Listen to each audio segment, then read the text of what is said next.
Livro do profeta Ezequiel, capítulos 33 e 34.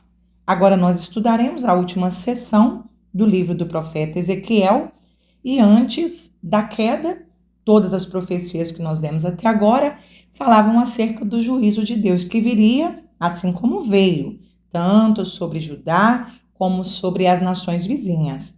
Agora, depois da queda, o assunto das profecias vai mudar. Deus chama o profeta, relembra que ele era uma atalaia, mas que agora ele deveria anunciar para aquela nação uma palavra de conforto, uma palavra de esperança, de restauração. O Senhor lembra qual era a missão do profeta. Olha, você, Ezequiel, assim como todo profeta, assim como a igreja do Senhor, tem um papel.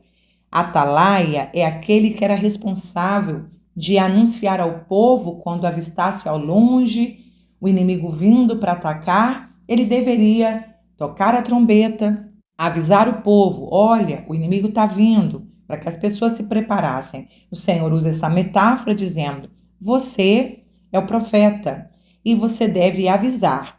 E se você não tocar a trombeta, verso 6, não avisar o povo, se a espada vier e levar uma vida dentre eles, essa tal foi levada na sua iniquidade, mas o seu sangue demandarei da mão do atalaia. Então o Senhor está dizendo, é responsabilidade do profeta, é responsabilidade da igreja avisar sobre a volta de Jesus, sobre a promessa desse retorno. 2, avisar sobre um juízo de Deus que virá sobre toda a terra.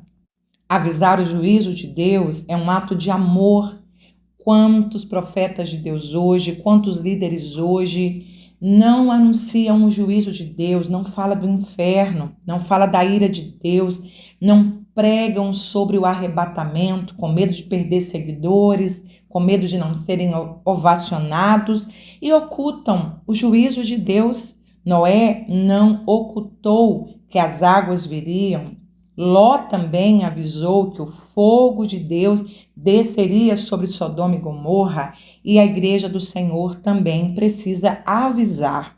Porque se não avisarmos, esses ímpios que o Senhor permite que venham até nós para nos ouvir, se nós não falarmos a verdade, o Senhor cobrará das nossas mãos o sangue destas pessoas. Então nós precisamos avisar. Olha, arrependam-se dos seus pecados, porque em breve o juízo de Deus virá sobre essa terra.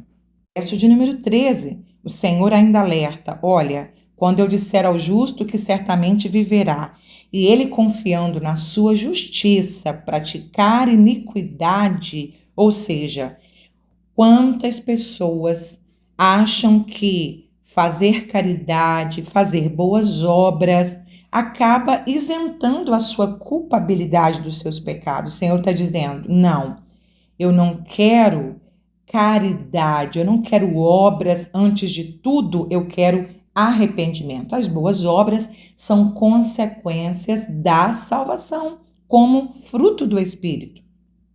Verso de número 15, o Senhor quer que esse ímpio se arrependa. Se ele se arrepender, deixar de praticar a iniquidade, certamente viverá. Verso 16, de todos os seus pecados eu não guardarei na minha memória. Todo aquele que se arrepende dos seus pecados, morre para o mundo e torna-se uma nova criatura, o Senhor não se lembrará mais dos nossos pecados no dia do juízo.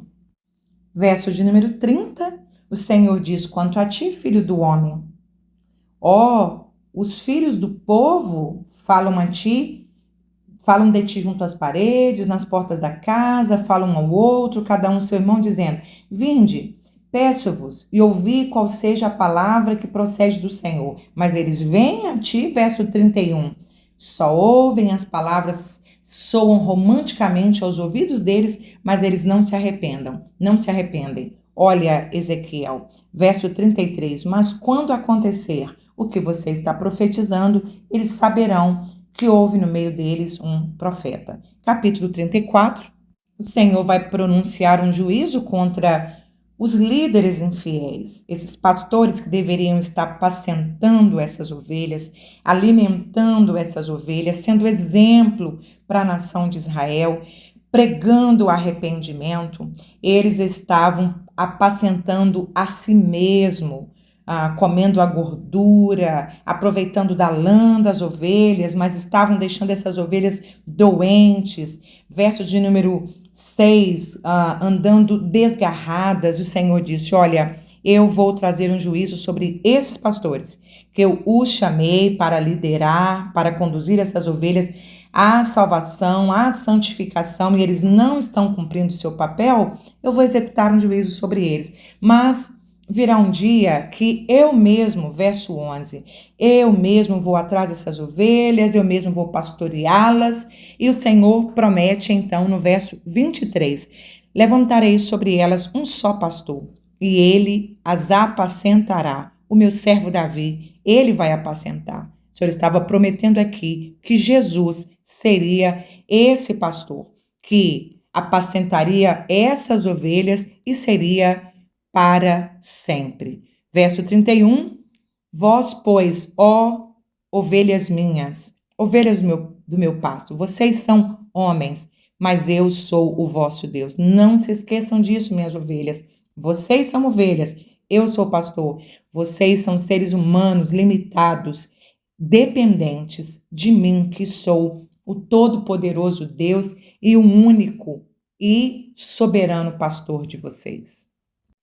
Livro do profeta Ezequiel, capítulos 35, 36 e 37. Capítulo 35, há uma profecia contra o Monte Seir, ou contra Edom, que é a mesma nação.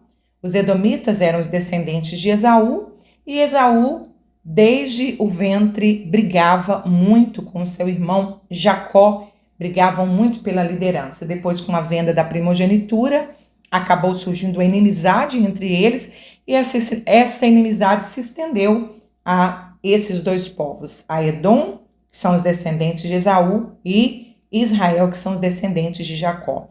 E o Senhor diz no verso 5, porque guardas inimizade perpétua. 2, porque abandonaram os filhos de Israel no momento da violência da espada. O Senhor ainda diz no verso 11, eu usarei conforme a tua ira, conforme a tua inveja, com que no teu ódio usaste contra eles. O grande problema da inimizade é o que move essa inimizade. A ira, a inveja, a falta do perdão.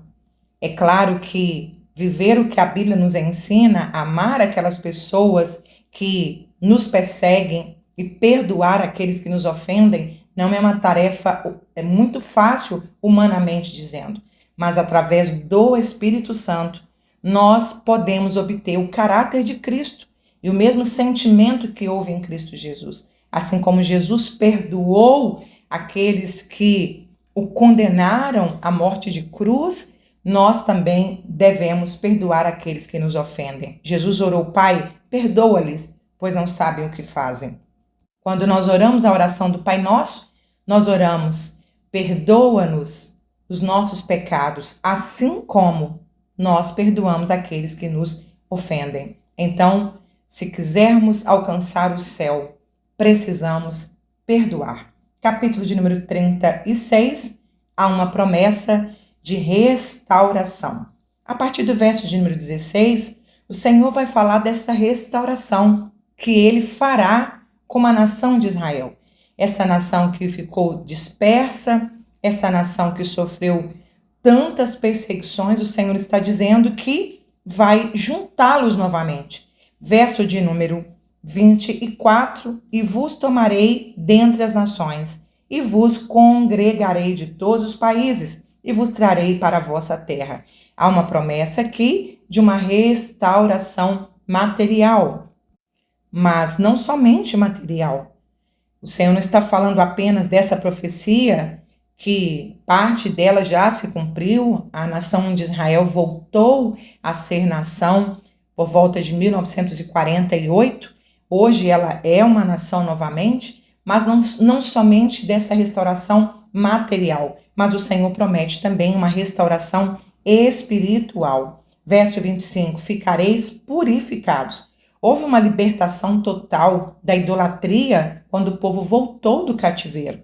E o Senhor promete, verso de número 26, eu vos darei um coração novo e porei dentro de vós um espírito novo. 27, porei dentro de vós o meu espírito. Uma nação que conhecia o Espírito Santo apenas vindo sobre algumas pessoas para cumprir chamadas especiais, agora o Senhor está prometendo: o meu espírito será colocado dentro de vocês. Essa profecia começou a se cumprir no livro de Atos, capítulo 2, quando o Espírito Santo veio sobre todos aqueles que estavam reunidos clamando ao Senhor. Capítulo 37, como todos nós conhecemos, essa belíssima visão do profeta Ezequiel, conhecida como a visão de um vale de ossos secos. O que o Senhor falou no capítulo 36, ele vai mostrar isso para o profeta Ezequiel através de uma visão no capítulo 37. O Senhor mostra para ele como é que estava o estado da nação de Israel. Estava como um vale cheio de ossos, não simplesmente secos, mas sequíssimos. E o Senhor mostra para Ezequiel que esses ossos foram restaurados. Um vale cheio de ossos secos, de repente, o Espírito do Senhor soprou sobre eles e levantou-se um grande exército. O Senhor estava mostrando, verso de número 11, esses ossos são toda a casa de Israel. Eis que dizem: os nossos ossos se secaram e pereceu a nossa esperança e nós estamos cortados. Então o Senhor dá a visão, interpreta a visão e no versículo 12 o Senhor mostra como ficariam depois que o milagre acontecesse, porque essa restauração era somente um milagre de Deus. Não dependia das circunstâncias externas e nem da força humana. Uma nação que estava morta no cativeiro babilônico. O Senhor está prometendo que essa nação ressuscitaria. Verso 12, assim diz o Senhor: eis que abrirei as vossas sepulturas e vos farei sair das vossas sepulturas, ó povo meu, e vos trarei a terra de Israel. Então o Senhor deu a ordem para que o profeta profetizasse, e ele profetizou. Ou seja, Ezequiel, ele fez a sua parte, que foi divulgar a palavra de Deus. Mas quem deu a vida foi o Espírito de Deus. Da mesma forma, hoje, nós pregamos a palavra de Deus para esses ossos secos, para essa humanidade caída, longe, distante de Deus. Nós profetizamos, pregamos a palavra, mas quem faz o efeito nesses corações, essa transformação do que está morto, reviver, é o Espírito Santo. E a segunda parte desse capítulo, numa outra visão, o Senhor pede que ele pegue 2 pedaços de madeira, verso de número 16. Una esses 2 pedaços, mostrando que aquela nação que havia sido dividida entre Reino Norte e Reino Sul, como nós estudamos, o Senhor ajuntaria, verso 17, e eles se tornariam um só povo. Verso 22, e deles farei uma nação na terra. E o Senhor finaliza a visão mostrando qual é o seu propósito. Verso 27, meu tabernáculo estará com eles. Eu serei o seu Deus, eles serão meu povo, e as nações saberão que eu sou o Senhor, que santifico a Israel. Israel é a nação escolhida por Deus para se revelar ao mundo, e isso vai completar essa profecia na sua plenitude por ocasião do milênio, quando Cristo vai reinar em pessoa em Jerusalém. E nós, a Igreja do Senhor, estaremos juntos ali como um só povo para a glória de Deus. Livro do profeta Ezequiel, capítulos 38 e 39. No capítulo 38, nós estudamos acerca da restauração da nação de Israel. Uma vez que essa nação estava restaurada materialmente, espiritualmente, agora, no capítulo 38, Ezequiel fala acerca de uma outra batalha, uma batalha final que, resumindo, é uma união de várias nações que vão se juntar para invadir a nação de Israel, se apropriar de suas terras e destruir o povo de Deus. E essas nações terão um líder que é chamado aqui de Gog. Alguns teólogos, alguns segmentos interpretam aqui, sendo Gog e Magog apenas nomes representativos de todo o ajuntamento, de todo o poderio militar que se agregasse contra o povo de Deus. Mas o que fica claro aqui nos capítulos 38 e 39, verso de número 16, é que essas nações, elas serão reunidas pelo próprio Deus. O próprio Deus vai atrair essas nações para cumprir o seu propósito. Verso 16 diz: subirás contra o meu povo de Israel como uma nuvem para cobrir a terra no fim dos dias. Sucederá que hei de trazer-te contra a minha terra. Então, o Senhor primeiro diz que ele é que vai atrair. Agora, para que o Senhor fará isso? O restante do versículo diz: para que as nações me conheçam a mim, quando eu me houver santificado em ti os seus olhos, ó Gog. Então, o propósito de Deus é mostrar a estas nações quem é o verdadeiro Deus. Essas nações que oprimiram tanto a nação de Israel, que afrontaram tanto o Deus de Israel, agora estariam ali, diante do Deus Todo-Poderoso. Por quê? Nessa guerra, o próprio Deus vai intervir. Ele não vai impedir o ataque, mas ele vai intervir através de coisas extraordinárias, através de terremoto, de fogo, de enxofre e até mesmo através da espada. O próprio Deus vai intervir e vai dar vitória para Israel. Capítulo 39, Ezequiel continua descrevendo como será essa destruição do mal, essa destruição dos inimigos do povo de Deus, e dos versículos 1 a 8 vai mostrar esse julgamento, vai mostrar o poder de Deus, a soberania de Deus sobre a história da humanidade e sobre todas as nações. Embora Gog fosse esse líder ali visível, mas, na verdade, tudo isso será controlado pelo próprio Deus, que é o verdadeiro soberano de todas as nações. E mostra como ficará, como será essas nações depois disso, quais foram as consequências, e o texto termina falando sobre o plano de Deus sendo estabelecido. Porque é que Deus vai permitir essa batalha. Verso 21, e eu porei a minha glória entre as nações, e todas as nações verão o meu juízo que eu tiver executado.